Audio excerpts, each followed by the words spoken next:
I'm Nadine Fosler and welcome to a how-to with Tjhoko Paint, and today I'm going to show you how to make over those dreadful tiles in your space. Please note we don't recommend painting floor tiles, but wall tiles in your house can receive a makeover easily and cost effectively using Tjhoko Paint. First, very important step is to make sure you wash your tiles off well by using lacquer thinners. Don't use any other chemical and don't just wipe it down. You need to wash off the surface well, even more than once. We have a how-to video as a cleaning guide on how to prepare surfaces, so please go watch that for more information. Once you have cleaned your wall tiles properly, you need to allow for the thinners to dry and evaporate. Once that is done, the fun can start. I'm going to work with a color, Dumisa Stream, today, but something I always recommend is use a color that you like. It's a personal choice, and with a beautiful Tjhoko range, we have a vast variety of colors that suits any style. I'm going to use both a good quality paintbrush for my cut lines and the areas where a roller can't reach. Very important tip, quality of your equipment. So soft bristles, and then for this surface I'm going to use a 110mm foam roller. I'm going to decant my paint in a paint tray. After decanting my paint, I'll be using my paintbrush to evenly and very thinly paint in the grooves and crevices where the grout is, to make sure that that is covered evenly.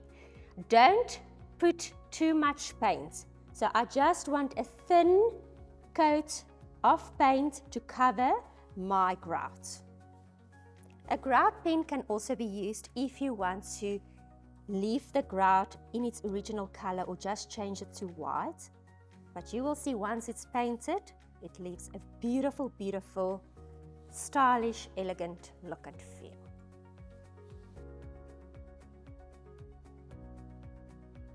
When painting, you want an even application on your surface. So to prevent that, you don't want any teardrops sitting everywhere.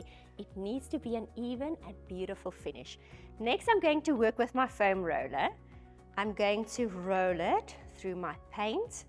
Make sure there's paint everywhere, evenly distributed. When painting larger tiles, a mohair roller works like a charm. Or if you are not familiar with the use of a foam roller, this is your safe go-to. Foam roller, even application. I'm not pressing hard. When working with a foam roller, there's a clear balance between too much paint on your roller and too little. So this is perfect. You don't see soggy lines created by too much paint on your roller. Air bubbles appear on your surface. That's quite normal. It's just the air inside the foam that's being transmitted on your surface. I don't press hard to get rid of those. I don't work with a breeze in my space.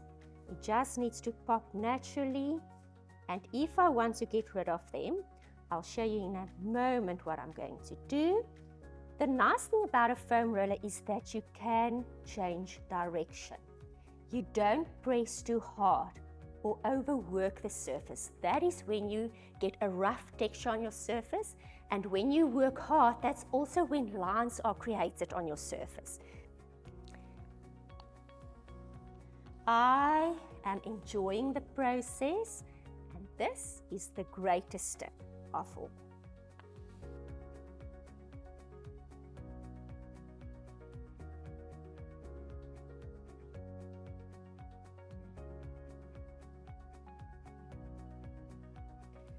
As you can see, the air bubbles disappear by itself, but if you want to get rid of them sooner, very light, even pressure, and I just roll over my surface